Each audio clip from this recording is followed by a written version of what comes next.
दुनियार रीति है अनेक साहाଯ୍यर प्रशंसा मिले ना किंतु गोटे भूलर निंदा अनेक मिली थाए। नमस्कार, पूर्वर आम जमी कही यही चैनल टी आमर पूरा चाष उपर निर्मित। प्रत्येक वीडियो आम चाष किपरि करूछु ताहा आम देखैबू। देखिपे मु बर्तमान आमर छोट बगीचारे आउ जो बिलाती गछ सामने अच्छी ये है बिलाती गछ आम 2.5 मास तले लगेलु। 4टा स्टेज रे प्रथम स्टेज रे जो बिलाती गछ लगेलु 2.5 मास तले बर्तमान देखुए एतिकी उच्चार बिलाती गछ हो सारा आ फूल बहुत बढ़िया धरी। आमे जहाँ गणुलु जे गोटे बिलाती गछरे पाखापाखि 30 रु अधिक फूल धरी।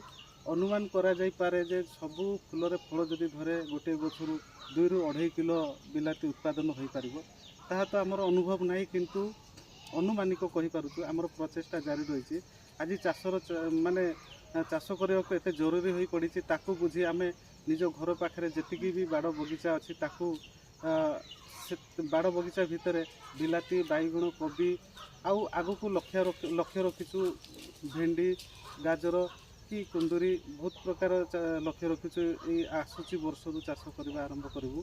तेणु आपण मानकर भल पाइबा आम चैनल जदि आपण मैंने देवे सब्सक्राइब करेंगे लाइक करेंगे और किपरि आगु को चाष करें भल भाव कमेंट्स मध्यम जनइबे ताहले आमे ए चैनल को आगु को नेबु और आमे भी उत्साहित हबु जे वर्तमान जुगरे किए जदि चाष उपरे कोनोसी ध्यान दउची आपण मानकर भल पाइबे भी पाउची बोली उत्साहित हेबे।